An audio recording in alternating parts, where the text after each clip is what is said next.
opening screen on the Tarsacci, a few settings, and the first hunt with this new detector. Let's get right to it.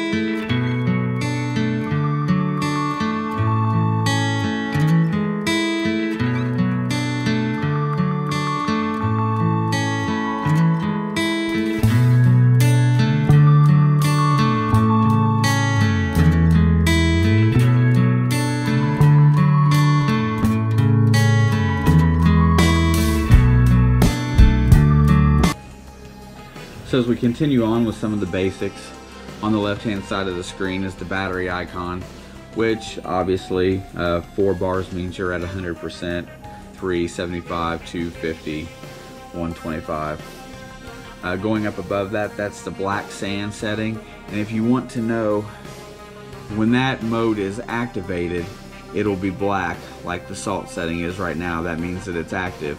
When you turn it off, it's clear like this. Going on is the salt setting, and at the bottom is your threshold, discrimination, sensitivity, and ground balance. All of these modes here on the bottom are selected with the mode switch. If you notice that the icon gets outlined with a darker, thicker line, it's more bold. 3, 4. And then the up and down arrows allows you to manually change these numbers. Of course, the numbers in the middle is target ID number. The Tarsacci range is from -30 to 30. And mind you, I have not played outside with any of this yet, so it's all gonna be fun because we're gonna learn together. So on the top of the screen, you have the black sand, activated, deactivated. You have the salt setting. From I think it's 0 to 30 if I'm not mistaken. I'll have to check on that. I'm sorry, it's not 0 to 30. Salinity range is 0 to 50. You have tracking, and then you have your frequency select on the side over there. The Tarsacci MDT 8000 has 4 frequencies to choose from. There are 6.4 kilohertz, 9 kilohertz, 12 kilohertz, and 18 kilohertz. The frequency, when you get your cursor over that button, you can adjust the frequency with the plus/minus arrow. So the other point that we didn't get to yet was on the bottom is the mode button. And if you look over here to the right, when you flip the mode button, this unit has 3 different detecting modes. One is mixed, it has an all metal mode, and it has a discrimination mode. Haven't decided which one I'm going to play with first. I'll probably decide that when I start doing a few air tests and stuff like that later today. So it's Saturday morning. We're out in the riverfront property before they plow it up to plant for the year. Nick's over there getting ready to roll. Kurt's already halfway across Texas. Hi, Kurt.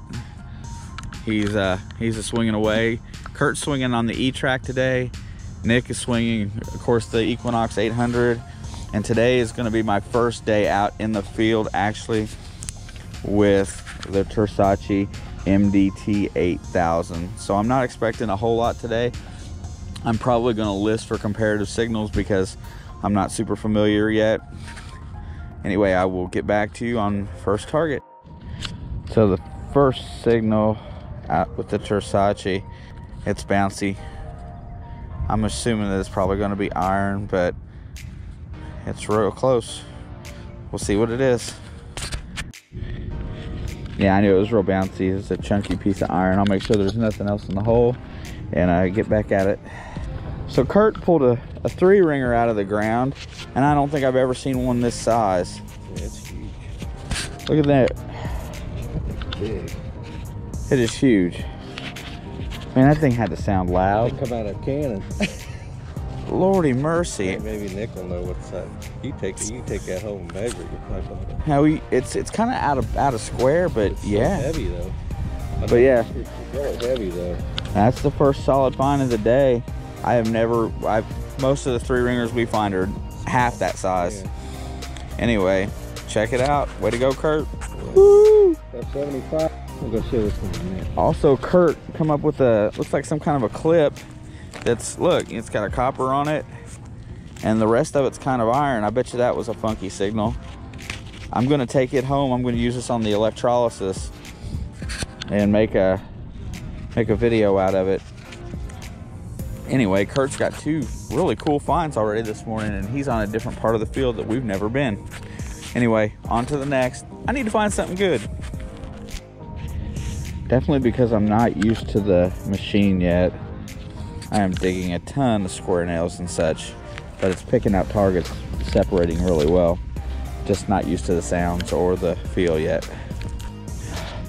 So playing around in the square nails, I think I got a coin.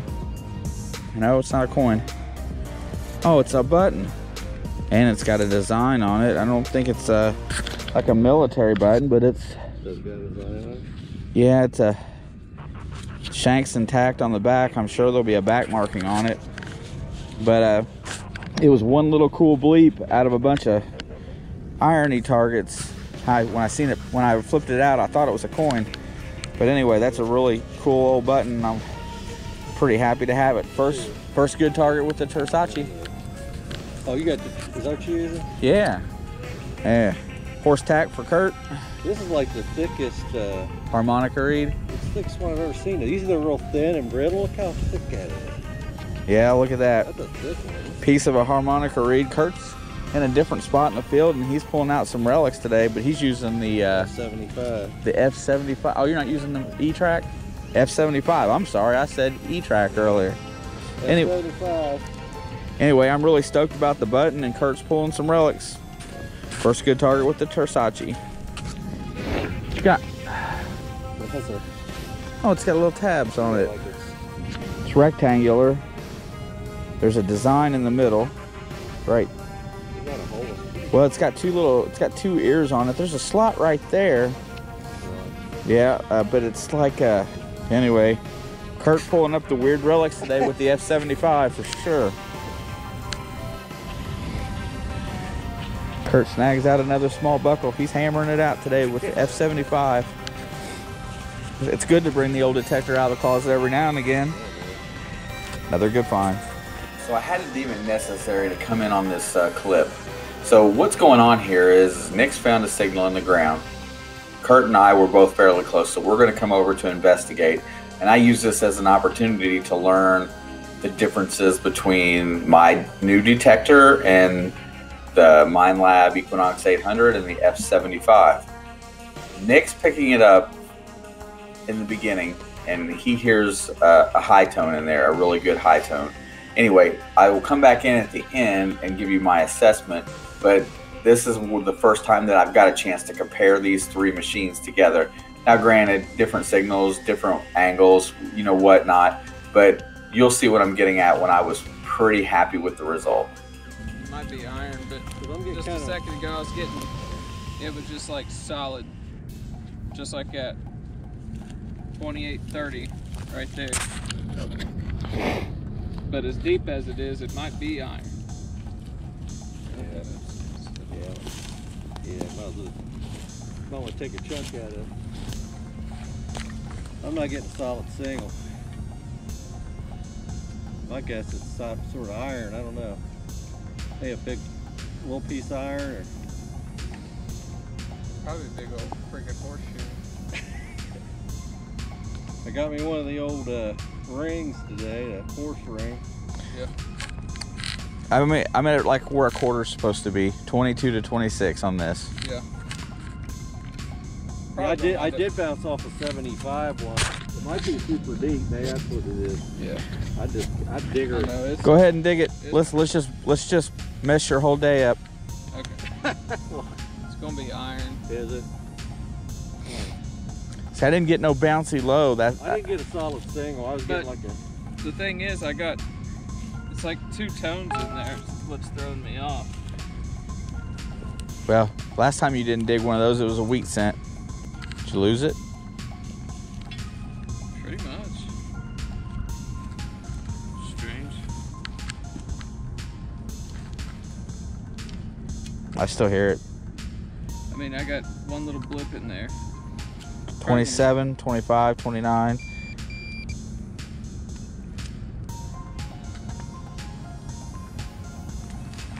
I hear it down in there.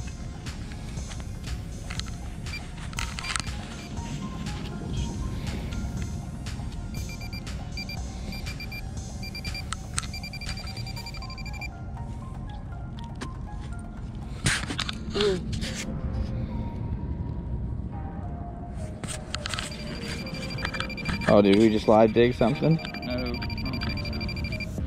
Nothing. Yeah, but that's still a good, I mean, may not